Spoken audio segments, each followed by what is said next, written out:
Dynamite download.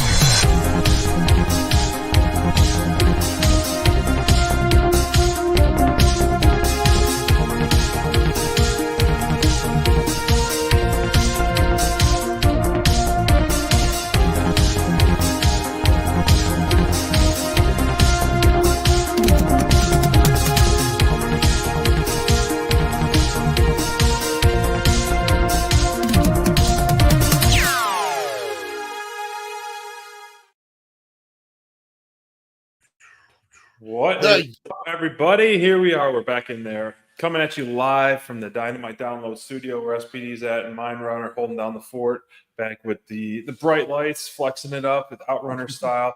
What is up, everybody? If you missed that intro from last week, we ran it back for you. Might throw it in there every once in a while, but because it's I think a lot's coming good for the Outrunners, and as we saw announced for Collision, they're part of an all-star 10-man tag. They're paired up with the FTR. I mean, if they're going to be, buddies with the FTR, if they're going to be side by side, that means those guys are going to be strapped rocket to their backs, and it's going to be fun because they're going to get uplifted not only with the experience in the ring, but just with the push and the fans behind. I mean, these guys are rapidly becoming some of the biggest fan favorite members of the AEW roster, and it's been fun. It's been a lot of fun. Yep, and Bobby, of course, is itching to get to the draft, and he's somebody might draft him. They might be a good pick. I love that the fans speak. They're one of the top merch sellers. The pop that they got both at the Casino Gauntlet tag match, as well as coming out to save FTR. Everybody's recognizing it. They're the top fresh team, and there's such a jolt of adrenaline and caffeine into the tag team division. So if they are going to rebuild and really push the tag team division like AEW started with, they are a team to build around, as well as some of the other notable tag teams like the most fashionable tag team, MXM. We definitely in collection. And you never know. They might influence us here at Dynamite Download. They might be an influence. Very good. MXN collection is exactly. But great stuff. I love the Outrunners. I mean, we're feeling the vibe, and Outrunners are fun. You can't, if you don't like the Outrunners, you don't like fun. That's my opinion. They're just in the Dylan son of a bitch handshake. It's all the 80s nostalgia. They're cornering it too. And when Dalton Castle comes back, if he can rekindle that friendship, it's going to be over like Rover. I mean, I appreciated the Outrunners stepping in to be the boys, and I felt like it was a pretty comical, and they ran with that. But I feel like the Outrunners are going to outrun Dalton Castle when he returns. No, they were like flex and down. Yeah. But I love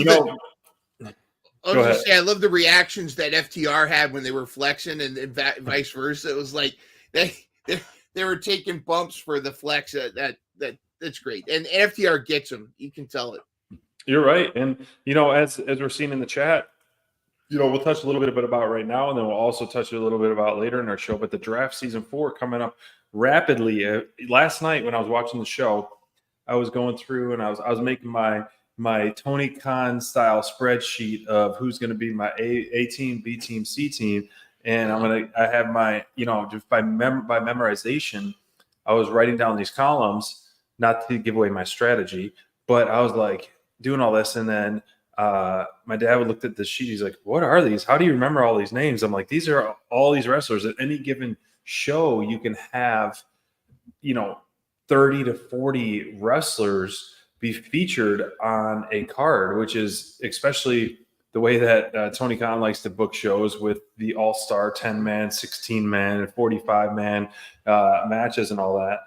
But before we dive into what happened on Dynamite, pretty much all but official some bad news. Here at Dynamite Download, we're pretty positive. and we strive in positivity. But what the dirt sheets are saying, and this one hits close to home because this is my favorite tag team, the Lucha Brothers.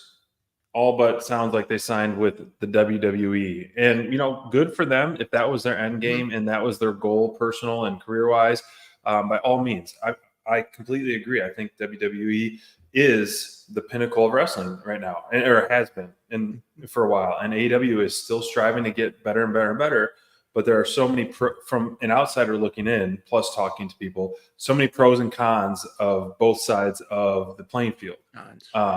So that being said, as a super fan, Lucha Brothers fan, Ray Phoenix fan, Penta fan, I wish them nothing but the best. However, selfishly, I'm really, really hurt and sad with that. Because I'm texting you every week. I'm like, is this when Lucha Brothers are going to surprise? Is this when they're going to – is it going to be next week when with that Open Trios challenge because Private Party got hurt? And nope, we saw this little, on the dirt sheets, man. How do you feel about it? Well, if this happened a year ago, I would agree 100% with Steven in the chat here, and what a lot of people are saying is that but I feel like now that Vince has been so removed from sticking his fingers in creative, that they're allowing storylines and they're allowing these personalities to develop. I mean, say what you want about Hunter, but the main roster and NXT have been tremendous lately. And I think a lot of that is they have the freedom to really spend time telling stories and developing characters. And I hope, I'm optimistic. It's sad. I mean, I'm bummed. I'm devastated because, I felt like they have unfinished business in AEW. It was a bummer when Ray went out for a while because of his arm. And whatever some of the issues with his passport, I guess there were some issues, but I'm excited that and of course, Motor City Machine Guns got NXT. I don't know. Two huge signings by WWE. I mean, those are two huge ones. But I look at it like this, and again, people. First of all, if calling it the product or something like that drives me nuts, because that tells me you're not quite looking at it as a fan. And you can enjoy AEW and WWE and NXT and TNA, can enjoy all of those. We are in a wrestling renaissance. It's a great time to be a wrestling fan, and it's because of AEW, because of what AEW created. Brought me back as a fan. I know it brought a lot of us back as a fan. I feel like trying to compare it to WWE, which has been around for decades, it's silly. I mean, what you don't even, it's not a competition. It's only a competition if they were on directly at the same time. AEW just needs to be better than Young Sheldon. AEW just needs, and they got to have time to develop. Are they perfect? No, but neither is WWE. So what I love now, if you look at the transfers between AEW, WWE, Ricochet, I feel like is a fish in water now. This is where Ricochet belongs. AEW. I feel like he's gonna have a great run. He's gonna really be shining. I'm very interested to see what the Lucha Brothers do in WWE. Penta's really going to be able to allow his charisma to shine. I think that's going to be great. You look at Jade Cargill. Jade Cargill became a star in AEW and WWE as a star. Cody left WWE as just Cody Rhodes, became a star in Japan, became a bigger star in AEW, and then went back to WWE as the prodigal son. And I feel like, so we're seeing all that. And what I love is it's starting the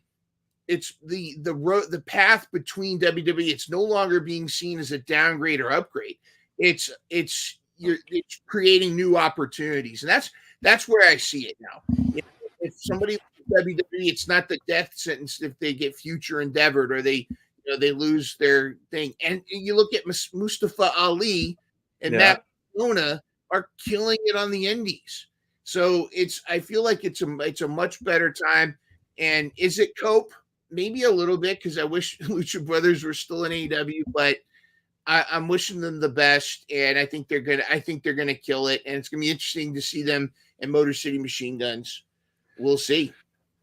I mean, like I said, they have two pretty solid teams that they picked up, and so hopefully, I mean, the Lucha Brothers, I'm a fan of them where they go, so I will be curious to tune in to see how they are booked and presented.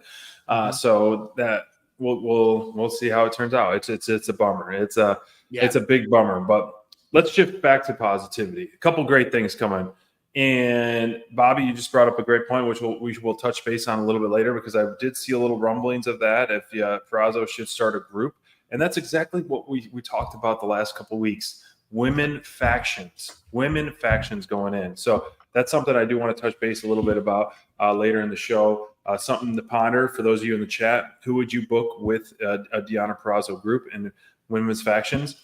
And I mentioned last week about booking the belts. You know, we can touch base a little bit about on today if we want. If those of you in the chat have thought of that, let me know and let us know in the chat if you did book your belts, because it was kind of a homework / fun activity for us all to play booker for a little bit, put our booking caps on and book the belts. So while we're talking through the show tonight, if depending on how long it's going, I definitely want to just off the cuff, you don't have to overthink it. Maybe halfway through the show, we'll pause and do a quick little book the belts, and then you in the chat could throw that in there. But first, let's throw up the card for Dynamite. And, as we have talked week in and week out, featuring more storytelling, more promos, less wrestling, not in a bad way, but I think we're starting to get in the AEW era of quality, intense storytelling and quality matches given the time. We're not seeing those very few squash matches, hook match aside, which I don't really necessarily care too much about that. But I love what you were seeing in the chat right now. But I mean, we had some awesome matches toe to toe, kicking things off with the Jericho Cassidy match. I mean, that feud, it was the feud that we didn't necessarily want or need, but we really liked it years ago with the whole orange juice, the bubbly Mimosa Mayhem or whatever. Mimosa Mayhem. And of course the main event. And we heard from two of the fieriest heel members of the roster, no pun intended, with Hangman Adam Page and Moxley. So a lot went on, and it really, really got me fired up about last night's show. So I want to talk about the Ricochet and Beast Mortos match first. And I think easily the best wrestled match of the night. And I think what's really starting to see a lot of great storytelling with that, what's going on with the old Ricochet and Ospreay. So they're planting the seeds. They are starting to throw some haymakers back and forth at each other. And this promo backstage after the match with Ricochet really kind of, I felt like, gave the stamp of like, okay, well, first off, he's getting the match at the 5-year anniversary. 1, 2, he's kind of trying to bring Will Ospreay down a couple notches, which is tough to do with Mr. 5-star match. And then 3, it's making Ricochet just feel that much more of a superstar, which we all know he is. Yeah. And so I felt like not only did this match deliver with an outstanding agility, hard hitting, great high spots. I think even though I love the match with Sammy last week, I feel like this was Ricochet's best match in AEW so far. Yeah. In his short-lived career. And that's comparing it to the match with Sammy was phenomenal. That was every bit as crazy and high flying and out of control. First of all, I love the love that Beast Mortos is getting. I think that it's just he's fun. He's unique. Right. He's a character. I love his raw promos. It's been. By the way, if you go to Cameo, you can get a cameo from Beast Mortos. It's probably just it's like $20, but it's probably just gonna be like raw or something like that. But worth it. It'd be worth it. The dynamic between the two of them, Beast Mortos is a good base for any high flyer. And I'm interested to see where he's going. But this match with the chemistry between him and Ricochet, this is a great example we were talking about earlier about someone coming from WWE, plugging right into AEW. And, I think he should beat Ospreay for the title. I think because Ospreay's obviously getting ready to enter in a very long-term storyline where Kyle Fletcher's going to have to choose between Ospreay or maybe Callis is going to turn on Ospreay. We'll talk a little bit later about old Takeshita. And that was some good storytelling. But if you're going to get Ospreay down a different few and later prepare him for the world title, I think free up this other title and give Ricochet the flowers because he just came in and hit the ground flying. He didn't just hit the ground running; he hit the ground flying.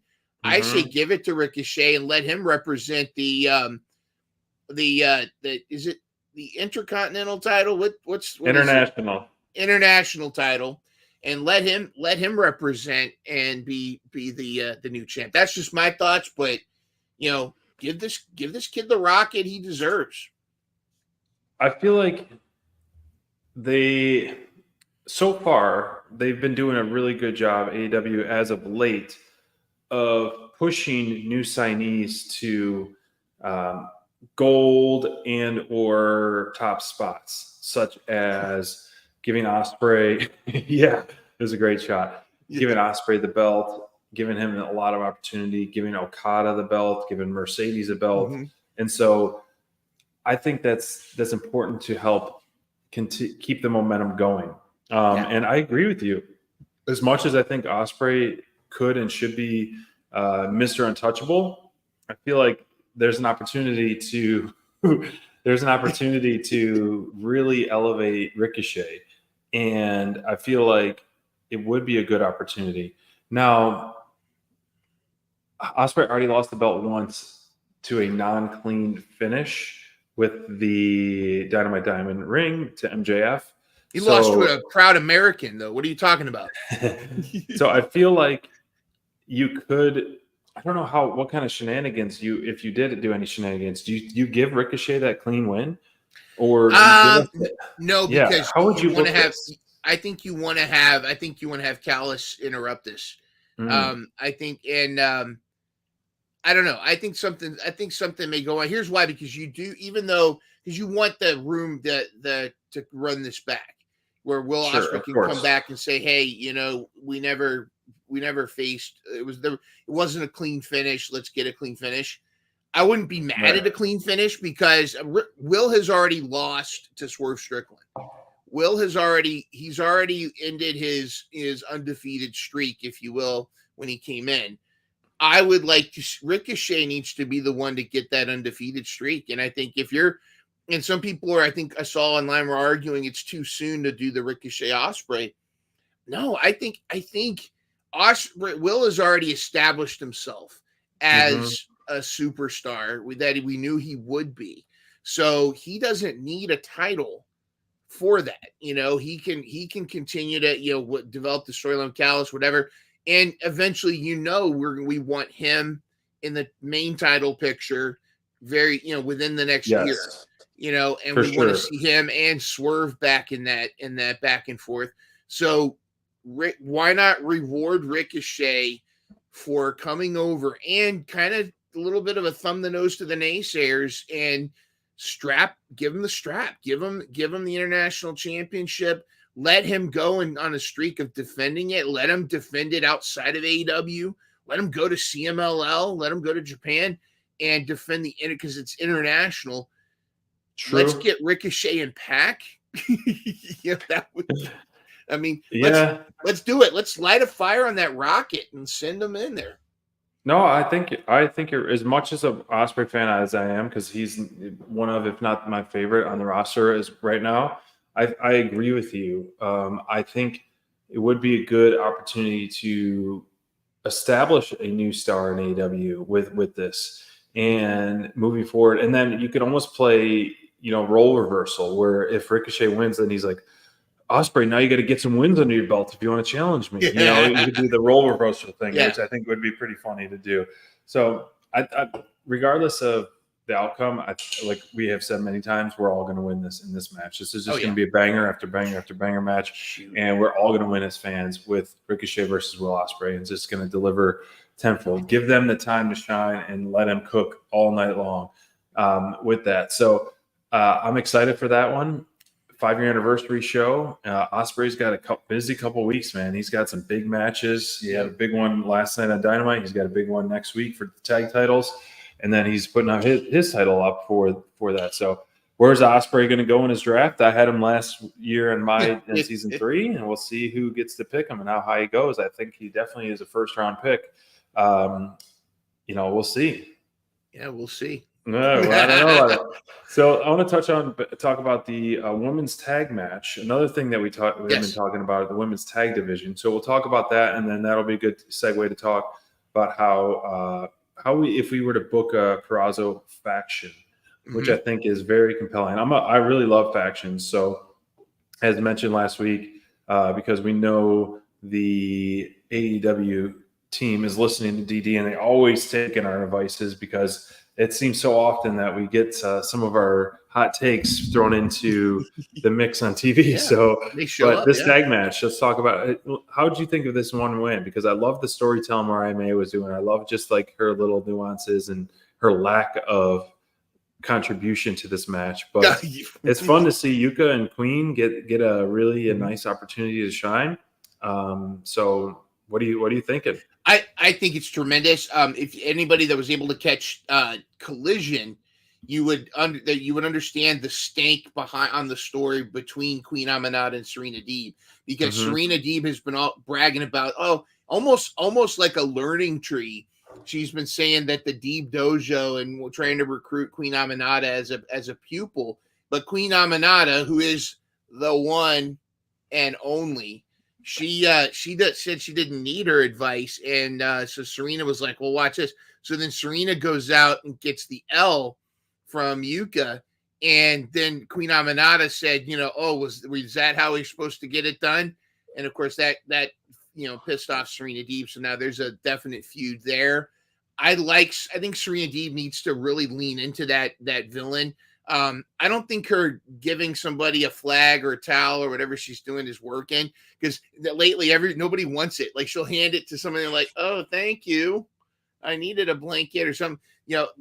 Lean into that heel mode. Yuka, of course, okay, bye-bye, hello. She's great, and this chemistry with her and with Mariah May is fantastic.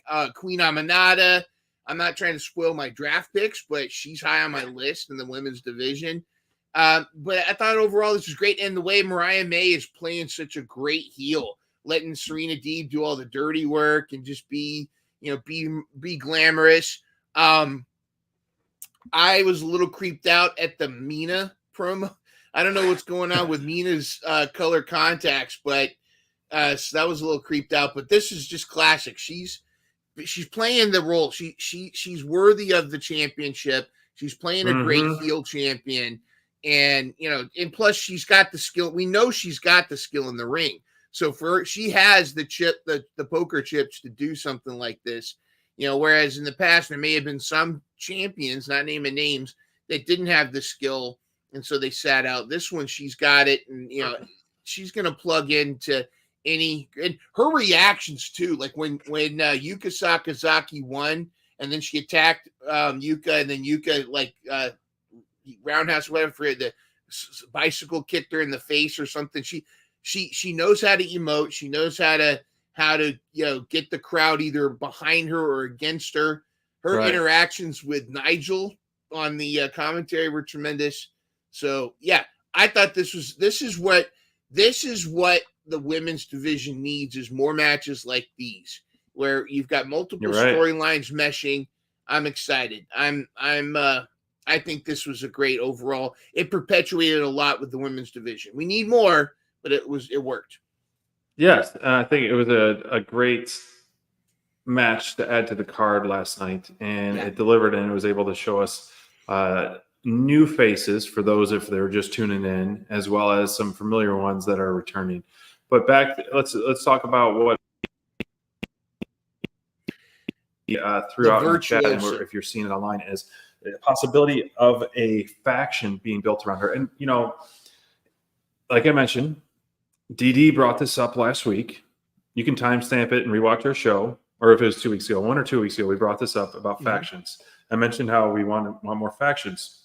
We talked about a couple things. And so I know in the chat, you're throwing out some members of that, like Taya Valkyrie and Queen Aminata with Deonna Purrazzo. I think that would really, really. I think Taya Valkyrie is a great wrestler. I think she's really good, and I think that little stint that she had with her hubby Johnny TV was very well. And Deonna Purrazzo is someone who could not only beat your ass, but she can also lead a faction and be convincing leader and talker. You have those other ones that can just talk smack and other people do their dirty work. But she's one of those that would like push her minions aside, and she's like, let me take this one. And a lot of times you have leaders that kind of run and hide, and I feel like she wouldn't be that way. I mean, in typical heel fashion, you might get part of that storytelling, but I feel like she's definitely going to be one of those. Now, for me, I feel like someone, if we're talking pre-existing roster right now, I think it would be fun to have. Gosh, do you have any in mind? Right after I'll go to existing roster in a second, but Megan Bayne is already signed with AEW, and she's kind of like Camille Brickhouse. We're just waiting for her to show up. She's already signed. She's already under contract. Megan Bayne has been tremendous. She's on the indies. She actually beat up I've seen her live. Janela. Yeah, you see, exactly. I think Megan Bayne, the Megasis, if you will. I mean, she would be a great addition, she would be a great like Camille, a muscle or what have you, a good fit with Deonna. If you lean more towards the Snooki or more towards that side, you could see some. Well, actually, Taya Valkyrie, I think, would be a great addition to her in that regards. But if you're going almost like Sopranos, like if you want to make her like a female Tony Soprano, that'd be cool. Bring the Renegade Twins, build kind of that faction, have Taya Valkyrie be like her Joey Walnuts or whatever, and have almost kind of this mafiosa group. I think that would work. And yes, I think it's a shame that the Outcasts haven't built. There's the argument is, what is Anna Jay going to come back and reunite with the Outcasts because she helped them out before, or is she going to go with Ty J when Ty J comes back? Anna Jay could fit with Deonna. That's exactly what I was thinking. I was thinking of Ty Mello and Anna Jay could be, if they come back as heels, if they did that. But I feel like naturally, as we've seen in Sammy, when Ty does come back, she's going to get great pops and really fit in the babyface slot. Now, I feel like another one, and sorry to cut you off, would be if you're talking pre-existing roster. I was looking at the roster while we were speaking. Like Nyla Rose, you can put to her as her muscle, and then you can have what's her name? Mercedes Martinez, if you bring her back, if she's healthier back. So I feel like you almost have like two muscle there on that, and it'd be a pretty dominating group. Yeah, Diamante would be good too. If you really need some female thugs around her, and I think that would be great. And then of course, one of the things I think Deonna, I don't want to say struggles, but when she cuts a promo live, her voice quivers a little bit. And I'm not saying it's bad. I mean, she's tremendous. I know Full Tilt Deb has thoughts about her wardrobe, but I think that she could be a little bit more that she's like the boss, the queen. Let Nyla get the mic for her. Like, let Nyla do her thing and be like her henchman spokesperson too. Have her be the muscle. I think you're right. Mercedes Martinez, Diamante, bring them back over from Ring of Honor if Mercedes Martinez is healthy, and bring in. And what's cool about factions, and this is why I like factions. I know people say, "Oh, there's too many factions." What I like about factions is when you develop a storyline, then you've got automatically you've got like several matches planned out. So let's say you have Deanna's mafiosa group, right? with, let's say it's Nyla. Let's throw in Taya Valkyrie. Some of the names you said. Make. Then you've got, let's say that Mercedes Moné expands her CEO. So in addition to Camille Brickhouse, she has. Now you've got, when Mercedes Moné and Deonna Purrazzo feud, you've got all these henchmen that they have to go through before it. So you've got several matches already planned, singles and tag matches, to build up to a final confrontation. Sure. Plus, you've got, there's so many possibilities and dynamics that write themselves. That's why I'm for factions. I think having factions helps build storylines, and when you're struggling to, that moment where you're ending one storyline, but now you got to take those two members of the storyline and move them into different feuds. Factions help with that. And I think that's something, and I'm curious to see the way they go, and I'm here for it. Speaking of factions, Jon Moxley and whatever faction he's calling this, I don't know if we have an official name yet or if this is BCC version 2, but man, I am eating this up for breakfast, lunch, and dinner, because the stuff that he's done, the swagger that he's walking with every single week has been just blown my expectations and everything out of water. And I'm glued to the TV. I'm so happy that they have been featured multiple times throughout every single episode. I think the booking has been absolutely perfect, where they're just disrupting matches, they're doing things backstage, total chaos, and wreaking havoc all throughout the roster. I almost wish he was a little bit even more, even as Team Baby, because here we go. I mean, I got my BCC shirt on, so maybe we're going to get BCC version 2. But I just think this stuff has been so great, from the backstage promo that we saw with the group and to what we saw in the ring, on the side of the ring, with a couple casualties along the way. How do you feel at where they stand at this moment? Well, we'll call them BCC 2.0. 2.0. I will go with that. That's good. First of all, was it us, or did you guys notice a little bit of a glitch, almost like a trippy glitching thing going on with this promo? Like when it would get a close up, like it was almost like there was almost like a psychedelic thing going on. This is definitely a crew not to mess with. I was a little nervous last night because Marina Shafir grabbed the mic, and I was like, get that away from her. And in a good way, because she doesn't need to cut promos. She just needs to look like that. Stand there and just be this badass. Just make that look like, she's going to just stick her foot up your ass. That's what she needs to be. Shout out to Private Party. And again, I love the growth that Isaiah Cassidy has had to this point from where he started. But Moxley made a very good point. He said, where were you? You're the same place today as you were when you started, and made a very good point. I do like that they're putting moment of silence for Commander, who went to do a flying and flew right into Claudio's uppercut. Bless him, yep. Bless him. But I really think that this is, and again, Isaiah Cassidy is really grown, and I like this. I like that they're developing this. I don't know if this is going to be kayfabe or shoot that Isaiah is going to be out for a little bit, but they're definitely injecting some new life into this whole thing. Again, you have it with Moxley. Yeah, Moxley's a believable badass. You've got Claudio. This whole thing with Wheeler. It's interesting how that's going to pan out.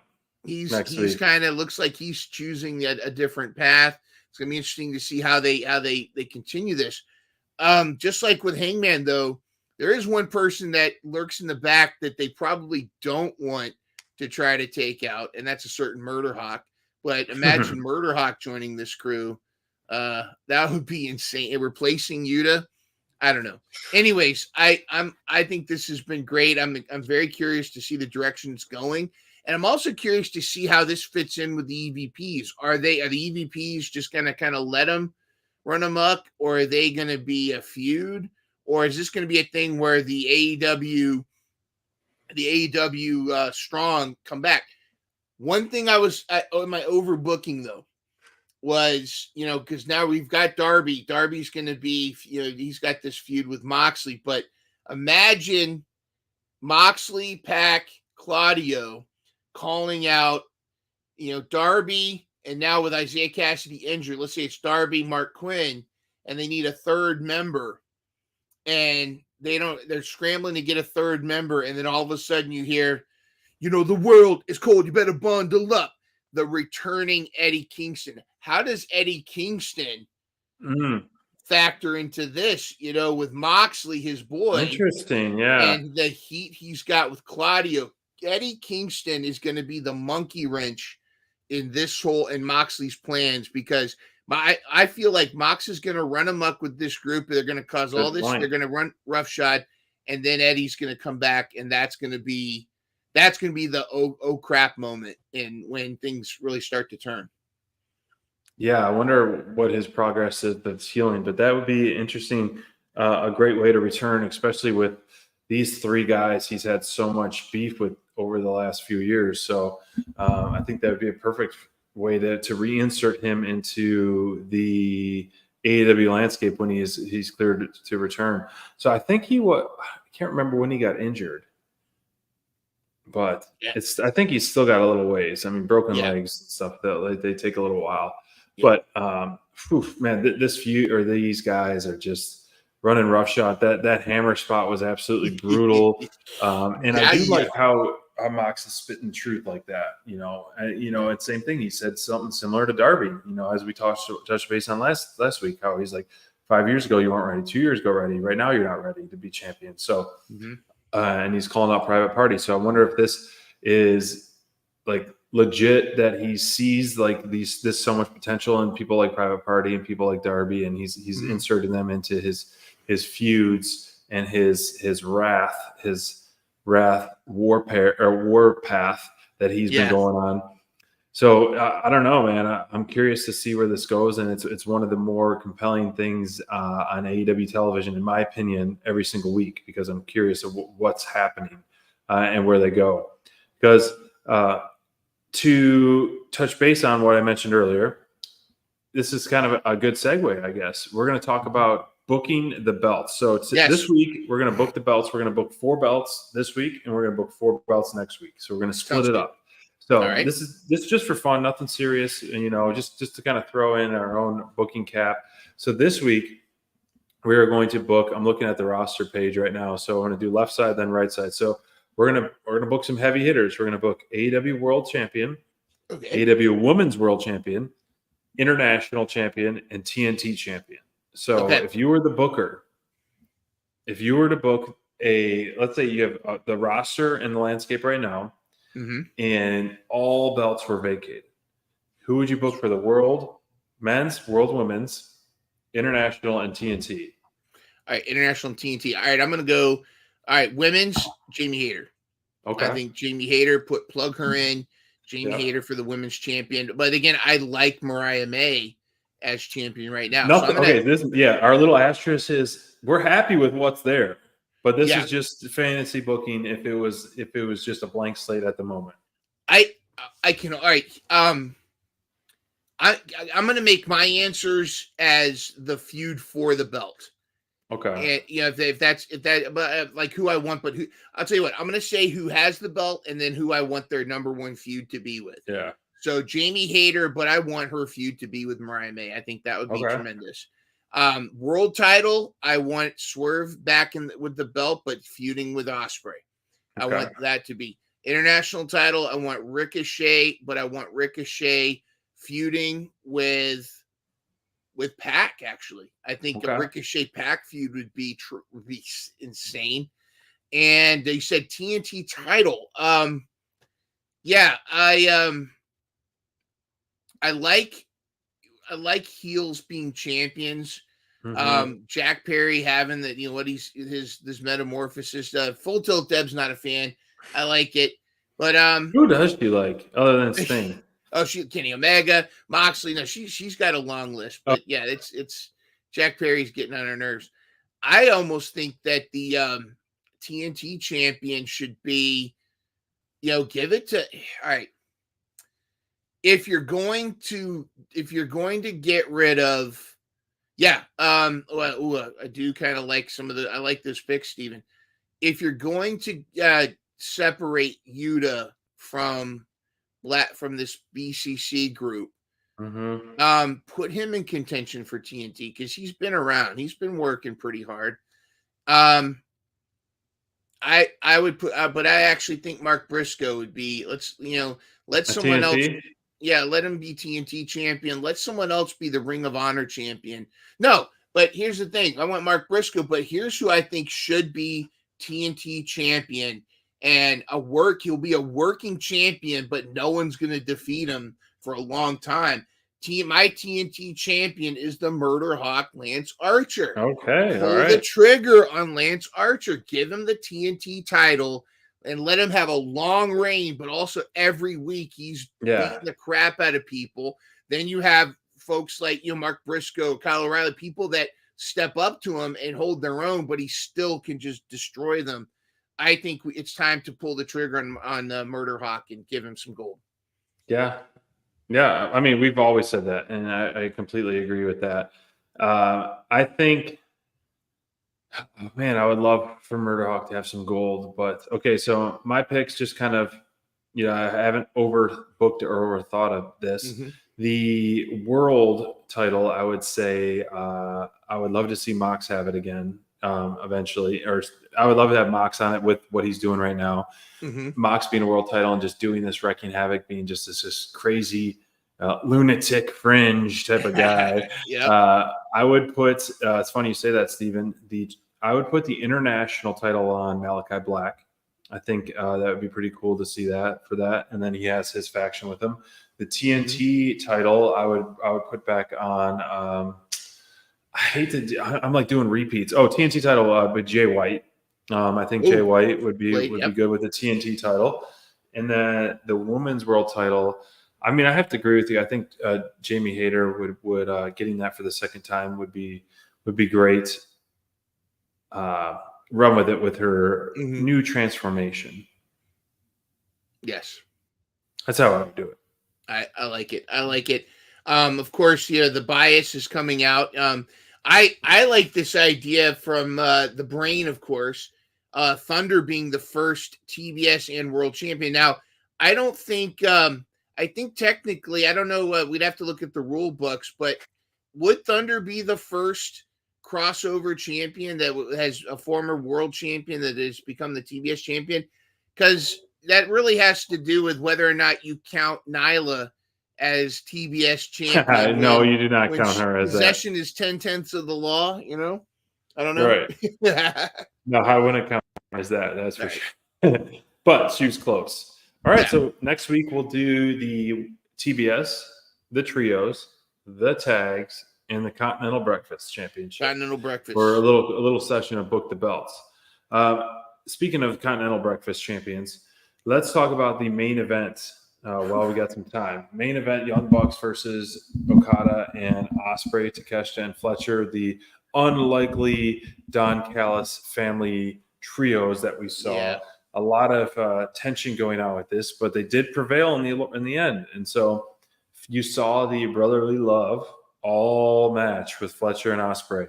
You saw the hints and the promos and all that with the potential reuniting of the United Empire, which I think that trios faction is fantastic, in my opinion. Yeah. I don't know if this would be a good segue for Ospreay to then pursue the trios division, because I think that would be a lot of fun. Those three guys would really put on some banger matches. Do you think they would be better utilized right now as a trios, or continue what they're doing as singles wrestlers? I think anything you plug Will Ospreay in, it's going to be tremendous. And if you can, in fact, in a way, he makes whatever the pursuit is more interesting. So if you put him and Aussie Open in the pursuit of the trios, kind of like when the Young Bucks and Kenny were the trios champions, you're injecting life into it. people are going to care because it's Will Ospreay. I freaking Takeshita being such a sourpuss and being so salty and like such a heel with Ospreay, and he really the storytelling's great with this group. I go back to what I said before. It's like Ospreay doesn't need the title and he and Kyle don't need tag titles to be a draw. And so I think, in fact, with Ospreay, I think it's more fun to watch him pursue. So I would say, yeah. And if Mark Davis, I think if what they're setting up is Kyle's departure from Callis family, and you're gonna have Takesha's gonna be the catalyst behind it, and then Ospreay's gonna, they're gonna go into it's gonna be an Ospreay Takeshita feud, of course. And maybe Powerhouse is going to return because it sounds like he's already been backstage. His return is imminent. He's in the gym. We're going to see that. So I have a feeling that what's coming is Kyle Fletcher leaving Don Callis, reuniting with Mark Davis, and then I'd say plug them into the trio scene and imagine those three feuding with House of Black.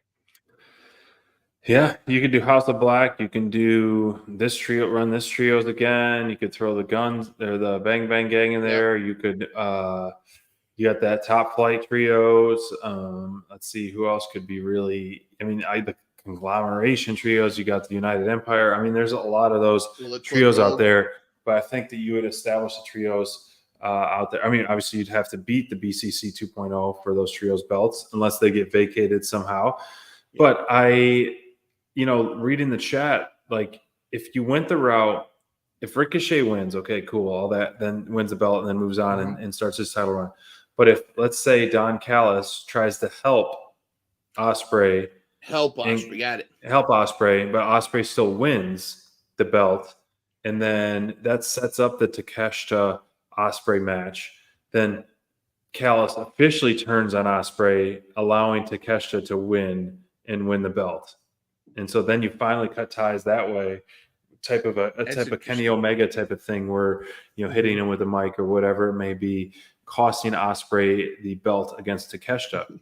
But if he were to try to help Ospreay in the Ricochet match, and whether it be a no DQ or whatever may be where Ospreay does retain, then setting up that Takeshita Ospreay match for the title and then costing Ospreay, that could be another avenue to go. Or Takeshita is going to just cost Will Ospreay the title. And then just want to fight him. He doesn't have to care about the title. Out of spite, just out of F you for stealing my spot with the tag, my shot at the tag. You took away my shot at the tag team titles with Kyle. Now I'm going to take your I'm going to ruin it for you. I don't know. I like ruin it for him in the singles match, or do you think maybe you want to cost him for the tag match? I don't see him costing the tag because Callis wants them to be successful. Right. But I think something's going to happen, of course, and you got Okada's going to probably get involved too. But and everybody, see, here's the thing: everybody wants Takeshita and Okada. I mean, when you saw that that one moment where the two of them were face to face, and it just, the crowd was going crazy. I mean, people are going to want that. I don't know. I kind of think it's gonna be interesting to see. There's a lot of ways they can go, but I do see Takeshita being at the forefront of some shenanigans, and I think he's very salty with Will, and I could see him ultimately leading to Will losing the title, right. And then of course he'll feud, and then Kyle Fletcher will be pissed, and then we'll have the it's going to write itself. But Takeshita, though, he's money as well, though. I mean, this is another guy that you could easily put in the main title picture at some point. So it's gonna be interesting to see the direction that they go. Yeah, and I'm curious what's setting up for Okada, because Okada Takeshita, even that's kind of hinting for a match too. So there's a couple avenues that Takeshita can go, and I feel like if you continue that Ricochet Ospreay road and then the Takeshita Okada road, I think that's a win-win for us all because we're going to get some high-quality matches. And so what was interesting at the end of the match, though, is that they put this up there on the screen. Like, whose doing was that? And I don't know, like, I'm surprised. I'm honestly, I was a little surprised in seeing this. Like, I'm not surprised throwing up the hand signals, but what they did with the music and the Titantron screen, I was a little surprised. I felt like they could have saved that in their back pocket for a potential Mark Davis return and then get the trios reunited. So what did you think of the way this ended with that? I thought that was a cheeky little nod. And I think, there's a story there. You could say, well, bruv, I thought it would be great to bring the old music back, bruv, Right. but it really, to really piss off Takeshita.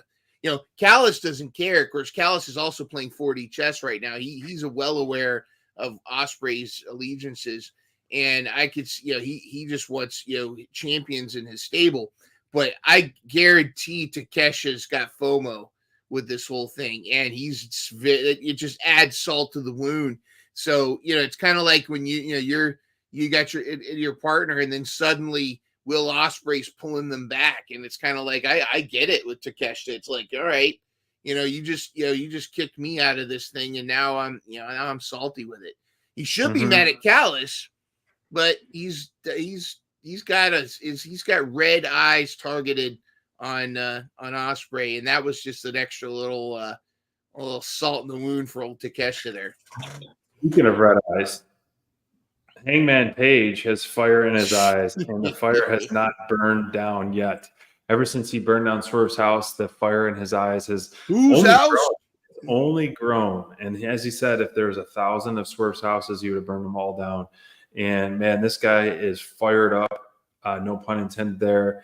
He is heated, no pun intended there, and he is looking for a fight. And Slapnuts Double J is looking to answer that call, and we'll see where that goes. Hold on a second. I got to make a quick phone call. Hello? Hey, Mind Runner from 2019. Yeah, guess what? It's 2024. You're going to be rooting for Jeff Jarrett. You're going to be a Jeff Jarrett fan. No, I'm not lying. No, I'm not full of it. No. All right. You'll see. You'll believe me. All right. Bye.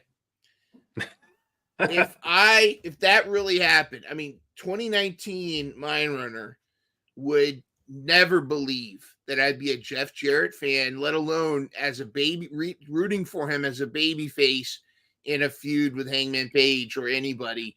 But the way that he ever since the Owen tournament, they've done a great, even before that, as a heel, he's been so entertaining. And it's great to see a legend like Jeff Jarrett, who has had a rocky and maybe unfair criticism over the years, to be inserted in AEW and to shine like he has, and to be such an asset in storytelling, as I'm sure he is behind the scenes.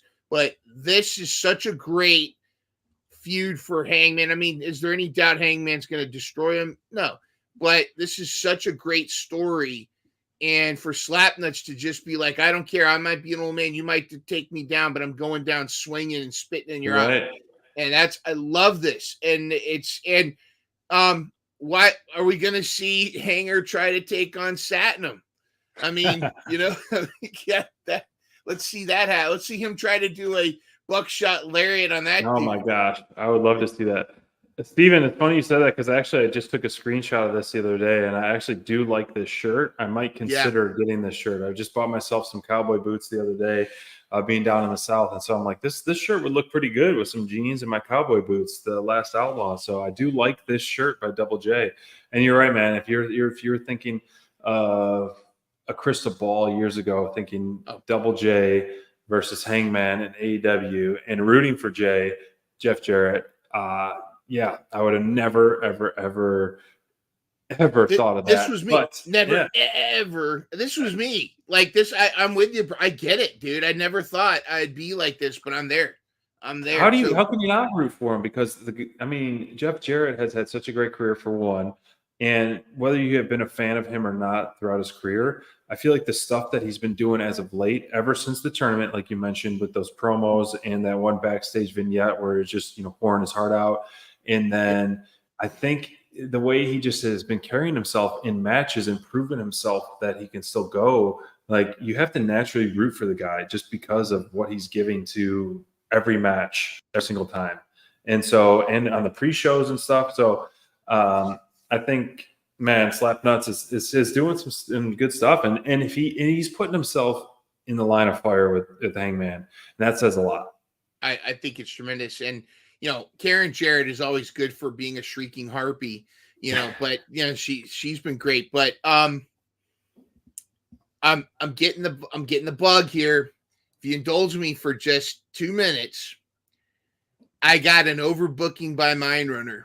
Okay. And here we go. So Jeff Jarrett, he's turning babyface. It's sort of his heel run, what have you. Of course, we got Satnam Singh. But I've always wanted to see, I've always had so much respect for Jay Lethal. And I was hoping to find a way for him to finally find a way to get over. And going off of a soon to be Ringside Collectibles exclusive, they're releasing Black Machismo as a collectible figure. Now, imagine this: Jay Lethal's losing his way, and then the Outrunners give him the mojo he needs, and they resurrect. Awesome. They resurrect, like they need a third person, and they go to Jeff Jarrett, and not Jeff Jarrett. They go to Jay Lethal backstage, and then all of a sudden you see him go, ooh, yeah. And then like the Outrunners come out for their match, and then all of a sudden you hear pop, dun, dun, dun, dun, dun. Oh my gosh. I think Jay Lethal needs to pull the trigger. Black Machismo and the Outrunners as a trio. Put in my veins. Let's do the Tony Khan. Let's go. I think that would be the new top babyface group in AEW for sure. And I think it would be a really fill a good void, fill a good hole and good spot in AEW, because not only are we seeing all three of those guys being able to go in the ring, but their character work has been top-notch stuff, man. Book it, man. I love that booking by Mindrunner. Great call, because Jay Lethal is too good at doing those impressions and too good of a wrestler not to be featured. And if it takes being the Black Machismo and doing those gimmicks, I feel like by all means lean into it, because you have the skills, and it's something very few people can do. And man, I would love to see it. I mean, let's look at the sale. I mean, Tony Khan is a businessman. Look at the sales, the Outrunners, the pop, the merch that's selling for Outrunners, just everything. Yeah, it's time. The Machismo needs to come back. Let's do it, and it's profit. It's profit. Let's go. You're right. I agree. Well, you know what? Someone's gonna profit this end of the year. We're going to have our draft. Let's talk as we touch base a little bit on the first of the show. So he's joining us a little bit later in our episode tonight. As you know, Dynamite Download Draft Season 4 is this Saturday following Collision. Following Collision, we are going to be drafting. I believe at this point we're going to have to get a full head count. I think we're at 9 or 10 total teams. So it's going to be we're expanding rapidly, and it's going to make that much more interesting. The Outrunners, they could be drafted. It's tough to do tag teams, but Mindrunner, as he's shown as the last pick he got the last draft pick, he was able to do a lot of back-to-back picks. So he was able to get the FTR, the Acclaimed, the Guns, I think you got too. So it's an interesting booking style that did pay off in the second half of the season, but too little too late. Brian is the reigning champ, and we're looking to see who's going to be crowned Season 4 champ. So Season 4 draft is this Saturday, and it's going to be following Collision, live on our channel on our YouTube, and we're going to run all the way through World's End. So World's End is on December 30th. So as soon as that ends, we're going live, or we're ending season 4. Do you want to go all the way to Revolution or World's End? Well, I mean, we were talking about mid-September, so we got all October, all November, all December. So it's 3.5 months. That's probably good enough. Yeah. That's good. So we'll refresh the teams, and we'll start things off fresh for 2025. 3 months is good. Yeah, Yeah. that's because you figure if we have 4 seasons a year, yeah, all good. Like the original pay-per-views that the AEW did. Now they have everyone every week. So for those join us, make sure you guys okay, so Steven, good question there. Yeah. Our draft is individual wrestlers only. Individual wrestlers only. So you have to pick if you're on the clock, if you pick Dax Harwood, if you put Cash Wheeler, it's one or the other. A lot of times teams have been split. So we'll show up a couple teams right here. For example, last year we got Court's team. She's got 1 member or 2 members of House of Black. She was lucky enough to get that. And then she had 1 member of Lucha Brothers. Yep. And so a lot of times you do luck out, and a couple factions or tag teams do fall to you. But this is individual wrestlers. Every single win on television is a 1 point. Yeah, and it's win, not pin. So let's say in the case of House of Black, let's say it's Malachi Black, Buddy Matthews, and Brody King. Well, Courtney would get a point for, let's say Brody King got the pin. Courtney would still get a point for Malachi Black and for Buddy Matthews. So trying to get a complete team could really help you, because if they get a win, that might be 2 or 3 points for just, even though one person got the pin.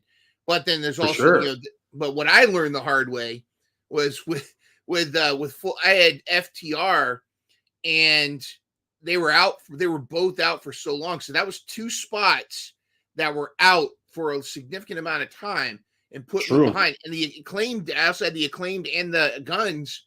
So those are 3 teams that didn't get as much time as I thought. So it's kind of that balance. You want to get those heavy hitters in the singles division as well as the tag team. So this was the number 1 team last season. So yep. Maybe we take some notes, but it shows, because last season or season 2, I had Roderick Strong, I had Brody. I think I had maybe Willow. No, I'm Mariah May, and so they weren't on the run that they're on the run right now. And look at him. He didn't have, DMD wasn't picking up any wins. She showed up a little bit late. Warlord never showed up, and some of those extra ones. But so anything can happen. So do your homework, do some little scouting report, and we're going to go live after Collision for Dynamite Download Season 4 draft. So thank you guys for joining us for our episode tonight on Thursday night. We'll see you on Saturday for our draft. I can't wait for it. It's always one of my favorite things that we do here at Dynamite Download. For those of you returning, welcome back. And for those of you joining for the first time, we can't wait to have you in our draft, and we'll see you live. Get ready, because it's fast-paced and it's a fun night. Get some cold ones ready and get some paper and pen ready, because it's a lot of fun. So we'll see you on Saturday after Collision, everybody. All right. See you then.